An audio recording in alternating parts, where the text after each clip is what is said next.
My micromanager boss made 47 different rules about how we should do our jobs. 47 rules. Everything from how to format emails to what order we could complete tasks. She wanted total control over every minute of our workday. So, I gave her exactly what she wanted. Let me set the scene for you. I worked as a customer service coordinator for a mid-sized insurance company. I'd been there for 4 years, and honestly, I loved my job. Our team was small, just 6 people, but we were efficient. We handled claims, answered customer inquiries, and resolved issues with an average response time of 2 hours. We knew what we were doing. We developed our own workflows over the years, and they worked. Our customer satisfaction scores were consistently in the 90th percentile. Then our manager retired, and the corporation decided to hire someone fresh to modernize our approach. Enter Patricia. Let's call her Patricia, though I have several other names I could use. Patricia was in her early 40s, had a business degree from some online university, and had exactly 6 months of management experience at her previous job. She lasted 6 months there before pursuing other opportunities, which I later learned meant she was pushed out for being impossible to work with. But our executives didn't know that. They just saw management experience and eager to implement new systems. Red flags should have been waving from day one.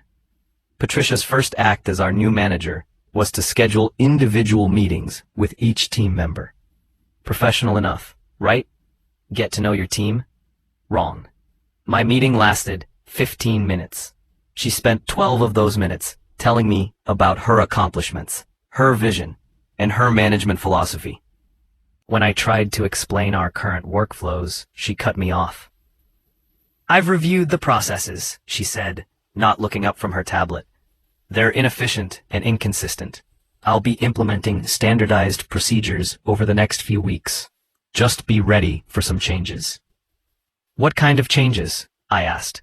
You'll see, she smiled. It wasn't a friendly smile. That Friday, Patricia sent out a 12-page document titled New Department Standards and Procedures. 12 pages. For a 6-person team handling customer service calls. I should have quit right then, but I needed the job, and I figured maybe she'd calm down once she settled in. Spoiler alert, she did not calm down. Patricia's standards and procedures were insane. I'm not exaggerating. Let me give you some examples. Email rules. All emails must use 12-point Times New Roman font. Subject lines must follow the format. Department, date, topic, priority level. Every email must end with exactly 3 lines of signature. Name, title, phone number. No variations allowed. Emails longer than 3 paragraphs require manager approval before sending. Must CC Patricia on every single email, internal or external. Phone call rules. Must use the exact greeting script. Thank you for calling, company. This is name from the customer service department. May I have your name and policy number, please? No deviation from the script. At all. Must log every call in the system within 30 seconds of hanging up. Cannot make outbound calls without creating a call justification form first. Must ask Patricia's permission before transferring any call. Work schedule rules. Must check in via email when arriving, not just clocking in. A separate email. Must notify her in writing before going to the bathroom. I'm not kidding. Lunch breaks must be exactly 30 minutes, starting and ending on the hour or half hour. Cannot work on tasks out of the order she assigned them. Must submit an end-of-day report detailing every task completed. And there were more. So many more. Coffee breaks required 15-minute advance notice. Customer emails had to be approved before responding if they contained more than 2 questions. We had to track our keyboard typing speed weekly to ensure efficiency. It was madness. At first, we tried to push back gently. Patricia, the email approval process is slowing down our response time, I explained in a team meeting. Yesterday, I had to wait 45 minutes for approval on a standard customer inquiry. The customer called back angry because we seemed unresponsive. Then you should have written a better email that didn't need revision, she snapped. These standards exist for a reason. Follow them. My coworker, Tom, tried a different approach. Some of these rules seem to contradict each other. Like you want us to reduce call times, but also follow a 15-step call script. The script is efficient, Patricia interrupted. If it's taking too long, you're not following it correctly. Maybe you need additional training. She wasn't interested in feedback. She wanted obedience. Within a month, our department's performance started declining. Response times doubled. Customer satisfaction scores dropped. We were all stressed and frustrated. But Patricia didn't see it as a problem with her rules. She saw it as a problem with us. 2 months in, Patricia called me into her office for my quarterly review. I'd been a top performer for 4 years straight. I expected at least it meets expectations. Instead, she gave me needs improvement. Her reasoning: I had failed to consistently follow departmental procedures.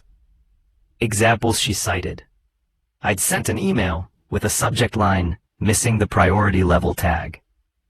I'd completed tasks out of her assigned order because a customer emergency came up. I'd taken a bathroom break without sending advance notice because nature called urgently. My end-of-day report on Tuesday was submitted at 5:02 p.m. instead of 5 p.m. I stared at her in disbelief. These are minor administrative issues. My actual work performance. Following procedures is your work performance, she said coldly. If you can't follow simple rules, how can I trust you with complex customer issues? That's when something inside me snapped. Fine. She wanted rules followed? I'd follow every single rule. To the letter. That night, I went home and read all 12 pages of Patricia's procedures manual. Then I read it again and again. I highlighted every single rule. I made notes. I created a checklist. If Patricia wanted perfect compliance, I was going to give her perfect compliance. And I was going to watch her system collapse under the weight of its own absurdity. I arrived at work at 8 a.m. sharp. Before doing anything else, I sent Patricia my arrival notification email with the required format. Subject: Customer Service, 05/15/2023. Arrival notification. Standard priority. Dear Patricia, this email is to confirm my arrival at the office at 8 a.m. as required by Department Procedure 3.2.1. Thank you, Morrison, Customer Service Coordinator, 555-0123. Then I checked my task list for the day. Patricia had assigned tasks in a specific order. Review pending customer emails. Update the customer database. Return phone calls from Friday. Process claim form backlogs.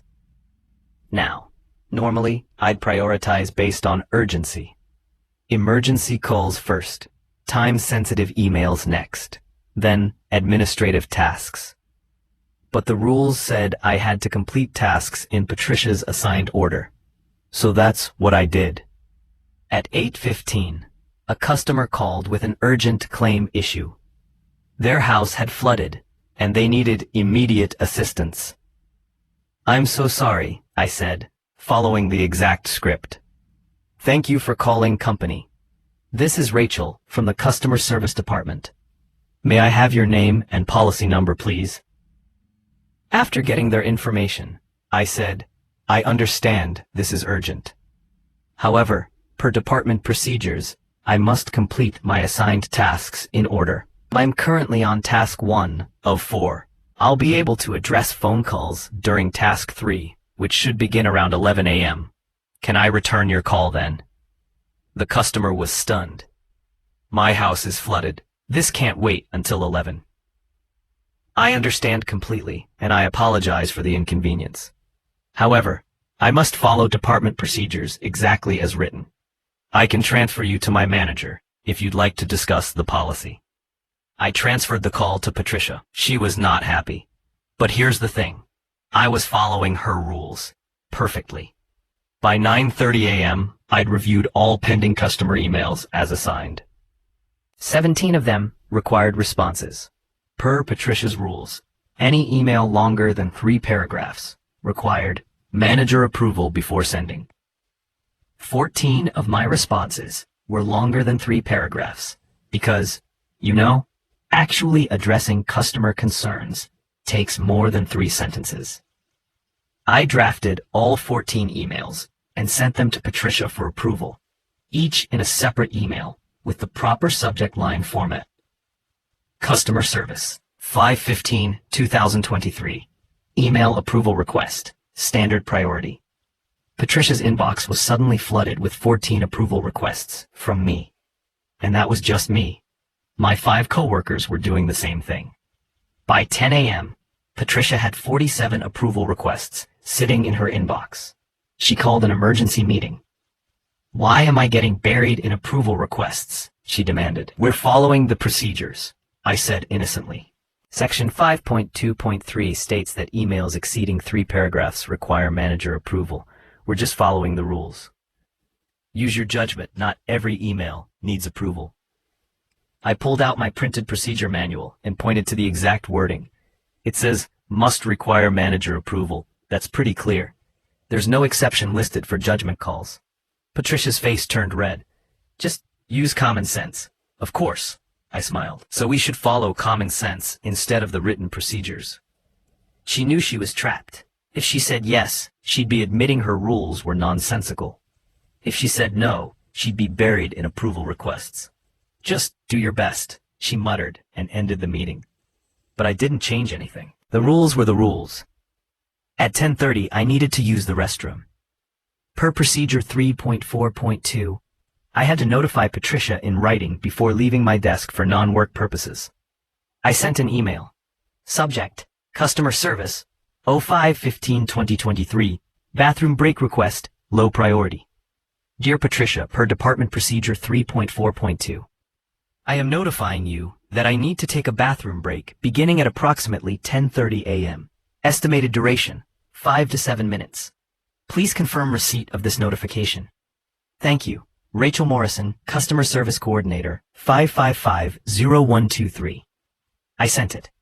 And then I waited at my desk for her confirmation. And waited, and waited. See, the procedure said I had to notify her. It didn't say I could go without confirmation. After 15 minutes, I was genuinely uncomfortable. I sent a follow-up email marked high priority. Patricia finally responded. You don't need to wait for confirmation. Just go, I replied. Thank you for clarifying. However, the procedure doesn't specify that confirmation is not required. For future reference, should I add an addendum to the manual clarifying this exception? She didn't respond, but now every time someone needed a bathroom break, they sent Patricia an email and waited for confirmation. Our office bathroom email chain became legendary. Remember how I had to complete tasks in Patricia's assigned order? By noon Monday, I'd completed tasks 1 and 2. I was ready to start task 3, returning Friday's phone calls. But task 3 required accessing the phone system database, which needed to be updated by IT. The update was scheduled for 1:00 p.m., so I couldn't start task 3 until after 1 p.m. But I also couldn't skip ahead to task 4, process claim backlogs, because the rules said tasks must be completed in order. So from 12 to 1, I literally sat at my desk doing nothing. I couldn't start the next task. I'd finished the previous tasks. When Patricia walked by and saw me sitting idle, she was furious. Why aren't you working? I'm waiting to start task 3. The system isn't available yet, and procedure 4.1.5 states tasks must be completed in assigned order without deviation. Then work on something else. That would be deviating from the assigned order. You gave me a needs improvement rating last week for exactly that. She looked like she wanted to scream, but again, I was following her rules. By Tuesday afternoon, the entire department was in chaos. All 6 of us were following every rule perfectly, and the system couldn't handle it. Let me paint you a picture of what perfect compliance looked like. Monday, department response time, 6.5 hours, normally 2 hours. Emails approved by Patricia. 23 out of 89 submitted. Customer complaints. 14. Patricia's inbox. 127 unread emails. Tuesday. Response time. 11 hours. Emails approved. 31 out of 143 submitted. Customer complaints. 29. Urgent issues unresolved. 8. Patricia's inbox. 264 unread emails. Bathroom notification emails. 34. Wednesday. Response time. Not measurable. Nothing getting done. Email approval backlog. 200 plus. Customer complaints. 47. Patricia's inbox. 400 plus unread emails. Employees sitting idle due to task order rules. All of us at various points. Patricia's stress level. Visible from space. The department had essentially stopped functioning. Tom had a customer screaming at him. Because their claim had been pending for 3 days, he couldn't process it because he was on task 2 of his daily assignments and claim processing was task 5. Sarah had 23 approved emails from Monday that she still hadn't sent because she had to complete them in the order they were approved, and she was still working on email number 7. James spent 45 minutes drafting a call justification form for a customer who'd already hung up in frustration. It was beautiful, catastrophic chaos. And we were all following the rules perfectly. By Wednesday afternoon, Patricia was panicking. She sent out a revised procedures document, now 15 pages instead of 12, with clarifications that somehow made things worse. For example, she clarified that bathroom notifications didn't require confirmation, but they did require a follow-up email upon return, stating the actual duration of the break. So now we were sending 2 emails every bathroom break. She tried to eliminate the email approval requirement, but she'd written it into the official department procedures that had been submitted to HR. Removing it required going through proper channels. She was trapped by her own bureaucracy. By Thursday, the company's customer service rating had plummeted from 90% satisfaction to 34%. Customers were furious. They were calling back multiple times, getting transferred between departments, receiving no responses to emails, and generally being ignored. It wasn't because we were bad at our jobs. It was because we literally couldn't do our jobs while following all of Patricia's rules. And the company was losing money. Real money. Insurance claims weren't being processed, which meant delays in payments, which meant customers were threatening to switch providers. We lost 3 major corporate clients in 1 week. The executives finally noticed something was very, very wrong. Friday morning, the VP of Operations, Robert Chen, showed up in our department unannounced. Patricia tried to put on a professional face, but Robert walked right past her and started talking to us directly. "I need to understand what's happening here," he said. "Your department's performance has collapsed in 1 week. Customer complaints have tripled. What's going on?" We all looked at each other. This was the moment. I spoke up. "We're following procedures, sir, exactly as written." "What procedures?" I handed him my printed copy of Patricia's 12-page manual. Our department standards. Every rule followed perfectly. Robert started reading. His expression shifted from confused to incredulous to angry. "You need manager approval to send an email?" "Only if it's longer than 3 paragraphs, sir." "You have to notify your manager before using the bathroom?" "In writing, yes, sir, with follow-up confirmation." "You can't complete tasks out of order, even if there's an emergency?" "Correct. That's procedure 4.1.5. Robert looked at Patricia. "Is this real? Did you actually implement all of this?" Patricia tried to defend herself. "These are standard efficiency protocols." "These are insane." Robert's voice was sharp. "No wonder nothing's getting done. If they would just use common sense instead of following everything so literally." "They're following your rules," Robert interrupted. "You can't punish people for doing exactly what you told them to do." That's when Tom jumped in. "Sir, if I may, we tried to use common sense." Patricia gave several of us negative performance reviews for not following procedures exactly. So we decided to follow them exactly. Robert's eyes narrowed. You gave negative reviews for not following these rules? Patricia was sweating now. I was trying to establish accountability. You established a nightmare, Robert said flatly. He turned to us. Effective immediately, these procedures are suspended. Go back to whatever you were doing before Patricia arrived. I'll deal with this. He looked at Patricia. My office. Now. Patricia and Robert were in that meeting for 2 hours. We could hear raised voices through the walls, though we couldn't make out specific words. When Patricia finally emerged, her face was pale. She walked past our desks without making eye contact, went into her office, and closed the door. 20 minutes later, HR showed up. Here's what we learned over the following week. Patricia was demoted. She was no longer our manager. She was moved to a special projects coordinator role with no direct reports. Basically, they put her in a corner where she couldn't micromanage anyone. Robert personally reviewed our department operations and gave us permission to return to our old workflows, the ones that had actually worked for years. All of Patricia's procedures were officially rescinded. The 12-page manual was deleted from the company system. And here's my favorite part. Corporate conducted a full review of Patricia's 6 months at her previous company. Turns out, she'd pulled the exact same micromanagement nightmare there. The company she left had similar stories. Productivity crashes, employee complaints, obsessive rulemaking. She'd essentially been passed along like a bad penny, with each company just happy to get rid of her. But our company actually documented everything and made sure future employers would know the truth. 2 weeks after Patricia's demotion, Robert called a department meeting. I want to apologize, he said. Corporate brought in someone we thought would modernize your department, and instead, we nearly destroyed it. You tried to tell us there were problems, and we didn't listen until the damage was obvious. He paused, then looked directly at me. I also want to acknowledge what you did. Following those procedures to the letter was clever. Frustrating for everyone involved, I'm sure, but it exposed the problems in a way that couldn't be ignored.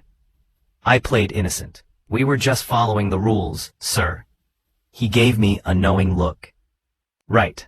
Well, those rules are gone now, and I'm promoting you to interim department manager while we search for Patricia's permanent replacement. My jaw dropped. Sir, you know this department better than anyone. The team respects you, and you clearly understand the importance of appropriate procedures. There was definitely a hint of amusement in his voice. 3 months later, they made me the permanent manager. My first official act. I held a team meeting and asked everyone what procedures they thought we actually needed. We came up with a 1-page document. 1 page. It covered the essentials: response time goals, customer service standards, communication expectations. No bathroom notification emails.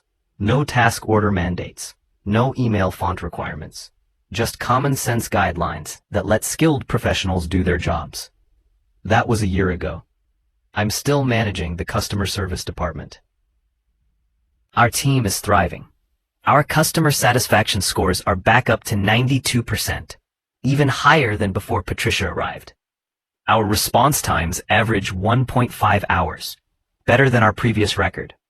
And our employee satisfaction? Through the roof. Turns out people work better when they're treated like competent adults, instead of children who need 47 rules to function. Patricia lasted another 4 months at the company in her special projects role before she resigned. Last I heard, she's working as a compliance officer at some company. I genuinely feel bad for whoever reports to her. As for me and my team, we learned an important lesson. Sometimes the best way to fight a ridiculous system is to follow it perfectly. When rules are bad, perfect compliance becomes perfect resistance. Patricia wanted total control. She got it, and it destroyed her. If you're dealing with a micromanager, here's my advice. Document everything. Follow the rules exactly as written. And when the system collapses under the weight of its own absurdity, make sure management sees who created that system. Malicious compliance isn't about being petty. It's about using someone's own weapon against them. Patricia built a cage of rules meant to control us. Instead, she locked herself inside it, and we just followed directions. So that's my malicious compliance story. The micromanager who wanted everything done her way learned that sometimes you really can have too much of a good thing. If you enjoyed this revenge story, hit that subscribe button. I post new workplace karma and malicious compliance stories every single day. Drop a comment below. What's the most ridiculous rule a boss has ever made you follow? I want to hear your micromanager nightmares. And smash that notification bell so you never miss a satisfying revenge tale. Thanks for watching, and remember, be careful what you wish for. You just might get exactly what you ask for.